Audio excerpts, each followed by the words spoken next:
या पूर्वीच्या क्लासमध्ये आपण डॉक्टर बाबासाहेब आंबेडकर यांचे विचार या ठिकाणी पाहिली होती की डॉक्टर बाबासाहेब आंबेडकरांनी आपल्याला त्यांचे सामाजिक लोकशाही संबंधीचे विचार आपण या अगोदर पाहिलेले आहेत की आता डॉक्टर बाबासाहेब आंबेडकरांचे राजकीय लोकशाही संबंधीचे विचार आपण आज पाहणार आहोत.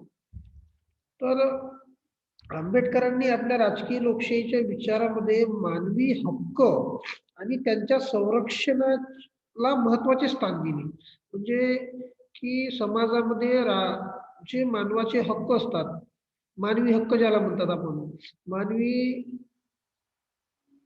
हक्कांच्या संदर्भामध्ये डॉक्टर बाबासाहेब आंबेडकरांनी करांना हे माहित होतं की जोपर्यंत माणसाला त्याचे हक्क आणि त्या हक्कांचं संरक्षण होणार नाही तोपर्यंत आपल्याला किंवा मानवाला त्यांची प्रगती करता येणार नाही. आणि म्हणून डॉक्टर बाबासाहेब आंबेडकरांनी मानवी हक्कांना प्रथम किंवा त्यांचं संरक्षण कशा पद्धतीने होईल मानवी हक्कांचं, म्हणजे जसं आपण एखाद्या वेळेस पाहतो की एखाद्यावर अन्याय झाला असेल तर तो काय करतो की तो अन्याय दूर करण्यासाठी पोलीस स्टेशन मध्ये जातो आणि मग त्याच्यावर आपल्यावर झालेला अन्याय कशा पद्धतीने दूर करता येईल, किंवा आपण म्हणतो की एखाद्याचं शेती बळकावली असेल किंवा एखाद्याचा हे झालं असेल तुम्ही कोर्टात जातो, कोर्टात जाऊन आपल्यावर जो अन्याय झाला असेल तो दूर करतो. म्हणजे काय झालंय की या अधिकारांना किंवा मानवी हक्कांना कायद्याचं पाठबळ दिलेलं आहे, संरक्षण दिलेलं आहे. आणि या मानवी हक्कांच्या संरक्षणाला डॉक्टर बाबासाहेब आंबेडकर यांनी महत्वाचं स्थान दिलेलं आपल्याला दिसतं. आणि म्हणून डॉक्टर बाबासाहेब आंबेडकरांनी आपल्या राजकीय लोकशाहीमध्ये सर्वात महत्वाचं म्हणजे मानवाच्या हक्कांच्या संरक्षणाला महत्वाचं स्थान दिलेलं आपल्याला दिसतं. मग त्यांचं म्हणणं असं होतं की राजकीय लोकशाहीची उभारणी 4 घटकांवर होत असते किंवा 4 गृहीतकांवर होत असते. ते म्हणजे व्यक्ती हे एकमेव साध्य आहे. पहिलं गृहीतक की व्यक्ती हे एकमेव साध्य आहे. दुसरं जे आहे की व्यक्तीला काही अदेय हक्क असतात व संविधानाने त्या हक्काची हमी त्याला दिलीच पाहिजे. जसं काही अदेय हक्क, अदेय हक्क कशाला म्हणायचं की जे हक्क आपण दुसऱ्याला देऊ शकत नाही त्याला अदेय म्हणतात. आणि देय म्हणजे काही हक्क असतात जे आपण दुसऱ्याला देतो त्याला म्हणतात देय हक्क. जसं उदाहरणार्थ आपला आपण एखाद्या याच्यावर आहे, एखाद्या प्रमुख पदावर असताना आपल्याला जे अधिकार त्या पदावर असताना असतात ते जर अधिकार आपण दुसऱ्याला दिले की तू आज हे अधिकार आज तुला दिले आहेत, तू ते काम करून घे, असं जेव्हा म्हणतो आपण तेव्हा त्याला म्हणतात की ते अधिकार देय आहेत. परंतु अदेय अधिकार असतात काही की जे देऊ शकत नाही. तर ते जे अधिकार आहेत त्याला अदेय अधिकार असे म्हणतात. हा झाला दुसरा हे. आणि तिसरा म्हणजे कोणत्याही विशेष अधिकाराच्या प्राप्ती खातर व्यक्तीला आपल्या संविधानिक घटनात्मक अधिकाराचा त्याग करावा लागू नये. आपले जे अधिकार असतात, संविधानिक अधिकार आहेत, या अधिकारांचा त्याग, त्याग म्हणजे त्यांना सोडणे, त्याग करता येणार नाही, येऊ नये अशा पद्धतीचं एक गृहीतक त्यांनी डॉक्टर बाबासाहेब आंबेडकरांनी मांडलं. आणि चौथं असं की इतरांवर शासन करण्याची सत्ता राज्यसत्ता कोणत्याही खासगी व्यक्तीला वा संघटनेला प्रदान करता येणार. म्हणजे राज्यकारभार किंवा शासन करण्याची जी सत्ता आहे ते एका कोणत्या व्यक्तीला देता येणार नाही, प्रदान करता येणार नाही, देता येणार नाही. आता कोणत्याही व्यक्तीला देता येणार नाही म्हणजे एका व्यक्तीला देता येत नाही. आज आपण पाहतो की आपलं शासन आहे, पंतप्रधान, त्याचं मंत्रिमंडळ, म्हणजे विशिष्ट लोकांच्या समूहाकडे आपण सत्ता दिलेली आहे. कोणत्या एकाही व्यक्तीच्या समूहाला आपण ती सत्ता दिलेली, एका व्यक्तीला ती सत्ता दिली नाही. एका व्यक्तीला जर सत्ता दिली असती तर हिटलर सारखं राज्य निर्माण होतं. हिटलरनं जे संपूर्ण जगावर आपलं वर्चस्व प्रस्थापित केलेलं होतं, ते एका व्यक्तीच्या हातामध्ये असलेली सत्ता. परंतु आपण तशा पद्धतीचं लोकशाहीमध्ये नसतं. आणि लोकशाहीमध्ये हे सत्ता ही एका विशिष्ट समूहाच्या हाती असते.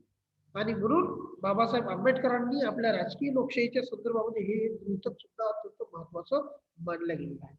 आणि म्हणून मग जी हुकुमशाही, जसं मी तुम्हाला हिटलरचं सांगितलं, ती हिटलर सारखी हुकुमशाही निर्माण होऊ नये यावर डॉक्टर बाबासाहेब आंबेडकर म्हणतात की त्यासाठी भारतामध्ये लोकशाही प्रस्थापित होऊन ती मजबूत झाली पाहिजे. आणि म्हणून डॉक्टर बाबासाहेब आंबेडकरांनी हुकुमशाहीचा पूर्णपणे विरोध केलेला आपल्याला दिसतो. त्यानंतर काही शासन प्रकार असे असतात की जे मानवी हक्कांना पायदळी तुडवतात. जसं मी हुकुमशाही म्हटलंय तुम्हाला, तो हिटलर कोणालाच ऐकायचा नाही, त्यात तो म्हणेल तोच कायदा. अशा पद्धतीची व्यवस्था, अशा पद्धतीची शासन प्रणाली कुठंच येऊ नये असं डॉक्टर बाबासाहेब आंबेडकरांना वाटायचं. आणि म्हणून त्यांनी लोकशाहीचं समर्थन केलं. आणि राजकीय विचार सांगत असताना ते असे म्हणतात की लोकशाही हे सर्वश्रेष्ठ शासन आहे. सर्व नागरिकांना समान संधी ही लोकशाहीमध्येच मिळते. सर्व नागरिकांच्या हक्कांचं संरक्षण हे लोकशाहीमध्येच होते. सर्व नागरिकांना आपल्या विकासाची समान संधी ही लोकशाहीमध्येच प्राप्त होत असते, असं डॉक्टर बाबासाहेब आंबेडकरांना वाटते. आणि म्हणून लोकशाहीचे सुद्धा दोन वेगवेगळे भाग आहेत. संसदीय लोकशाही, अध्यक्षीय लोकशाही, अशा पद्धतीचे लोकशाहीचे सुद्धा आपल्याला प्रभाग म्हणजे प्रकार असलेले दिसतात. तर यामध्ये संसदीय लोकशाही आणि अध्यक्षीय लोकशाही. आता अध्यक्षीय लोकशाहीमध्ये तुम्हाला माहित आहे राष्ट्राध्यक्ष हा प्रमुख असतो. जसं उदाहरणार्थ अमेरिकेमध्ये अध्यक्षीय लोकशाही आहे. संसदीय लोकशाही भारतामध्ये आहे. म्हणून डॉक्टर बाबासाहेब आंबेडकरांनी संसदीय लोकशाहीचा पुरस्कार केला. त्यांना संसदीय लोकशाही योग्य वाटत होती. विशेष प्रकारचा भर त्यांनी संसदीय लोकशाहीवर दिला, कारण घटना समिती आणि त्यापूर्वी 1942च्या पूर्वी डॉक्टर बाबासाहेब आंबेडकरांनी संसदीय लोकशाहीची विचार मांडले होते. स्टेट अँड मायनॉरिटीज या आपल्या पुस्तकात त्यांनी संसदीय कार्यपालिकेपेक्षा अन्य लोकशाही प्रकारची कार्यपालिका भारताला योग्य ठरेल असे म्हटले आहे. आणि म्हणून याचा अर्थ भारतासाठी संसदीय लोकशाही योग्य ठरेल काय याबाबत ते सुरुवातीला त्यांच्या मनामध्ये शंका होती की भारतामध्ये संसदीय लोकशाही योग्य ठरेल की अयोग्य ठरेल. बऱ्याच अंशी विचारमत मांडल्यानंतर त्यांना म्हटलं की नाही, संसदीय लोकशाही हीच योग्य राहील भारतासाठी. आणि म्हणून त्यांनी संसदीय लोकशाहीचा पुरस्कार केला. या संसदीय लोकशाहीमध्ये बऱ्याच गोष्टी आणि वेगवेगळ्या माध्यमातून नियंत्रण सुद्धा प्रस्थापित होत असते, हे सुद्धा डॉक्टर बाबासाहेब आंबेडकरांना माहित होतं. वेगवेगळ्या स्तरावरून त्या ठिकाणी वर्चस्व निर्माण किंवा नियंत्रण प्रस्थापित केल्या जाऊ शकते शासनावर, हे सुद्धा डॉक्टर बाबासाहेब आंबेडकरांना या संसदीय लोकशाहीमध्ये आवडलं. आणि म्हणून तसंच लोकशाहीमध्ये किंवा याच्यामध्ये विरोधी पक्ष, वृत्तपत्रे व निवडणुका हे महत्वाचे घटक ह्या लोकशाहीमध्ये असतात.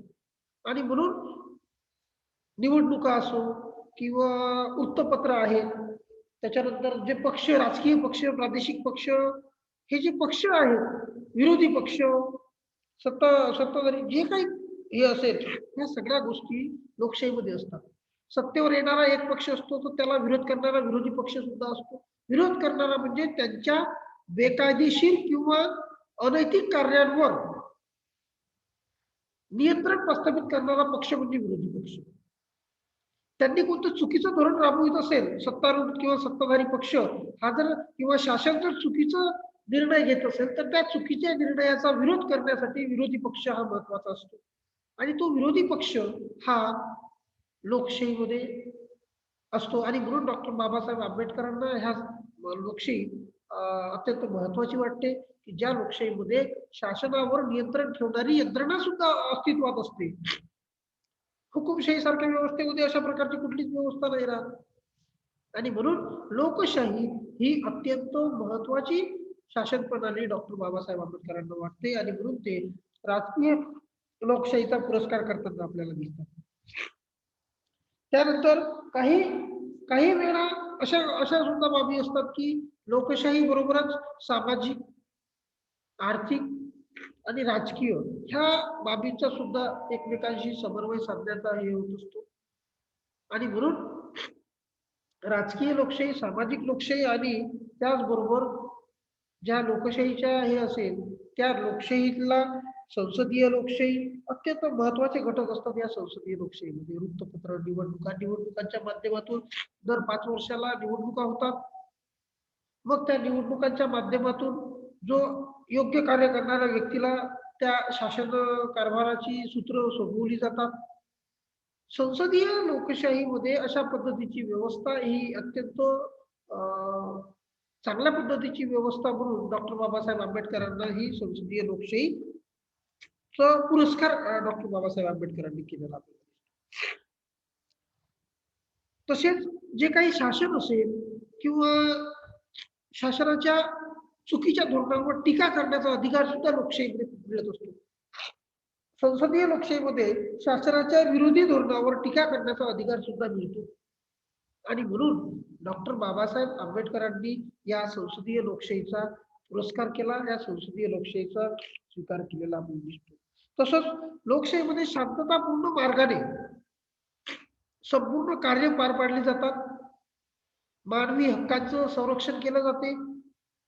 मानवी विकासासाठी संपूर्ण कार्य हे लोकशाहीमध्ये संपूर्ण पोषक वातावरण ह्या संसदीय लोकशाहीमध्ये असते आणि म्हणून संसदीय लोकशाहीचा पुरस्कार हा डॉक्टर बाबासाहेब आंबेडकरांनी केलेला आहे.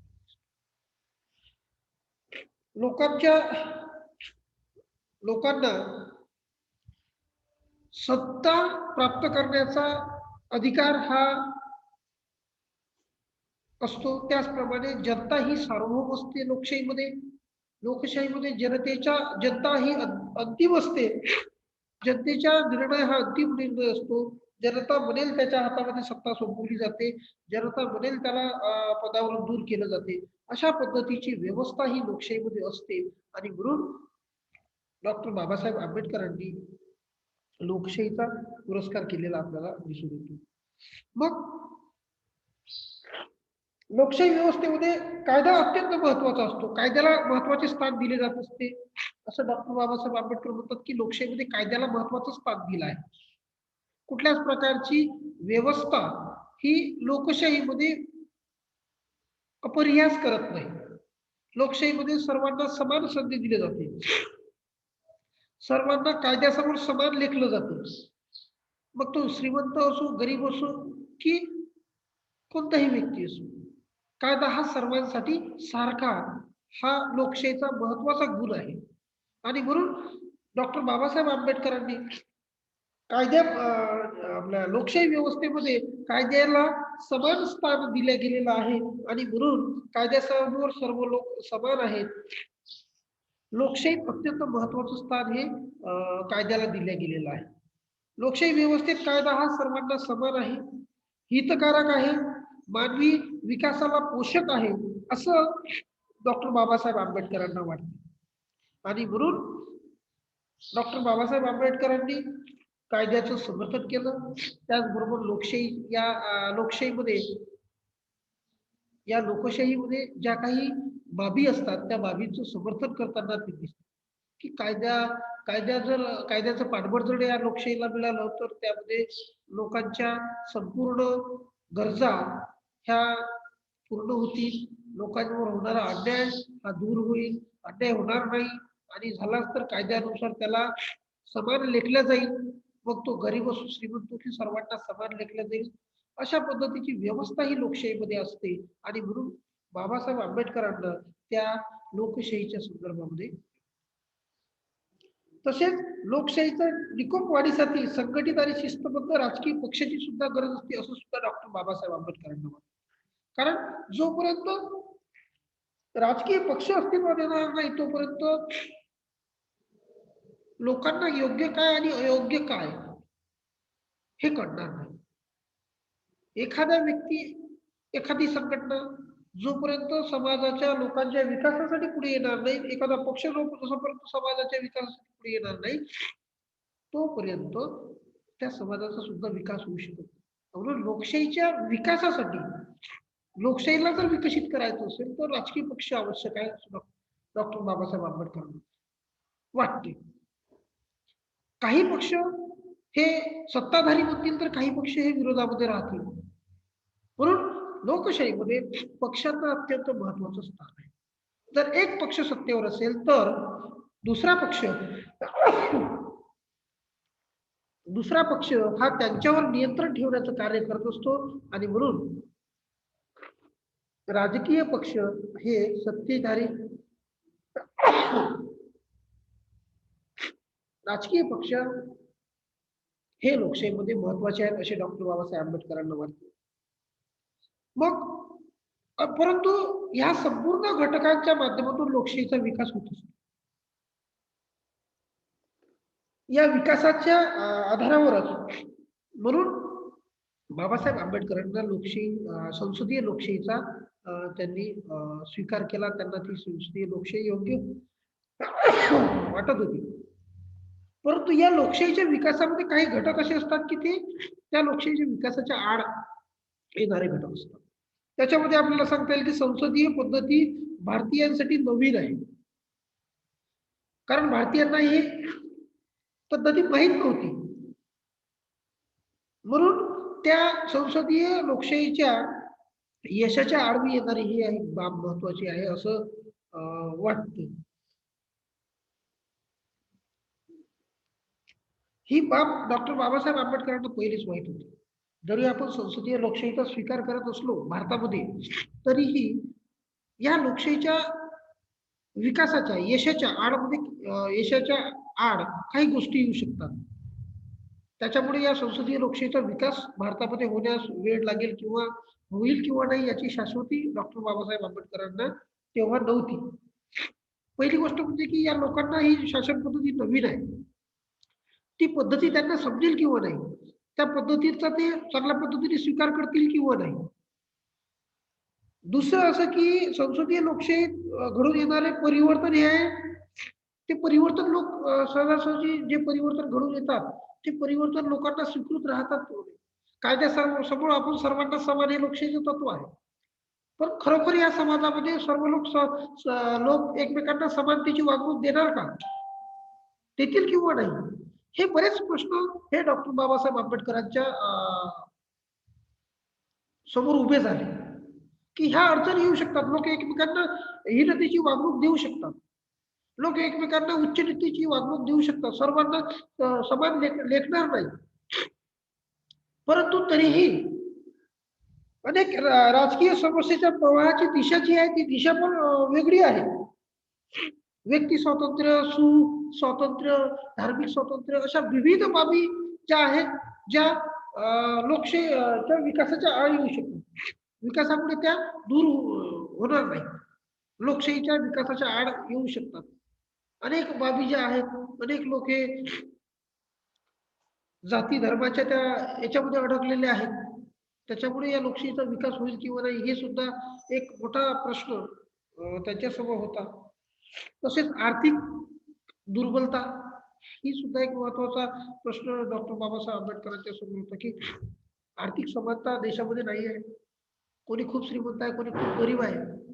तर त्याचा जो ही जी विषमता आहे ही विषमता जोपर्यंत दूर होत नाही तोपर्यंत लोकशाहीचा विकास होणार नाही हे सुद्धा डॉक्टर बाबासाहेब आंबेडकरांना माहिती.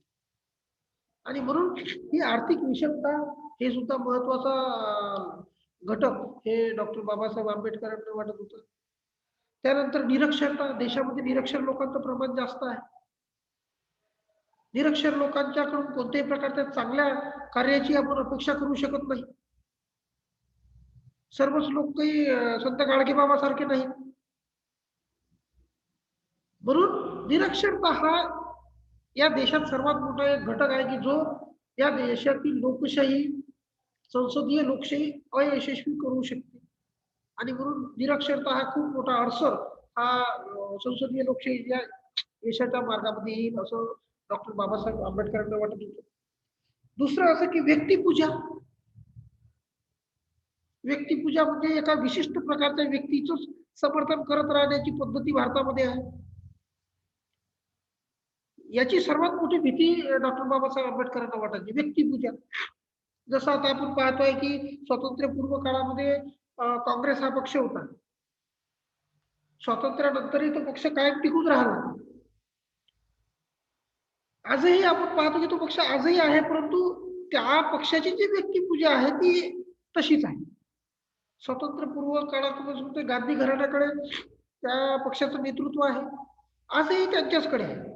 लोक विशिष्ट त्या व्यक्तीची हे करतात. आजही आपण सोनिया गांधी, राहुल गांधी, त्या अगोदर राजीव गांधी, तर अशा पद्धतीची जी व्यक्तीची पूजा आहे, सोनिया गांधी, इंदिरा गांधी, आजही आपण इंदिरा गांधींचं पूजन करतो. म्हणजे अशा पद्धतीची व्यक्तीची पूजा म्हणजे अशी टिक्क्या लावून पूजा करायचा अर्थ नाही आहे इथं. व्यक्तिपूजा म्हणजे एकाच व्यक्तीच्या, एकाच घराण्याच्या मागे आपण सातत्याने राहणे, अशी व्यवस्था ही लोकशाहीमध्ये आहे. परिवर्तन हा लोकशाहीमध्ये दिसत नाही. आज जसं आपण पाहतो की लोकशाहीमध्ये काँग्रेसचे अध्यक्ष सोनिया गांधी, त्यापूर्वी इंदिरा गांधी, त्यानंतर सोनिया गांधी, आता म्हणजे राहुल गांधी, म्हणजे अध्यक्षपदी एकाच घरातले एकाच व्यक्तीमध्ये ते राहणार. परंतु काही पक्ष असे असतात की जे व्यक्तिपूजेला मानत नाही. व्यक्तिपूजा म्हणजे एकाच व्यक्तीचं त्या ठिकाणी हे होत नाही. जसं आता उदाहरणार्थ पहा, तुम्हाला आताच येईल मागच्या वेळेस जसं बीजेपीचं अध्यक्ष पहिले वेगळे, दर याच्यानुसार तिथं अध्यक्ष बदलत राहतो पक्षाचे.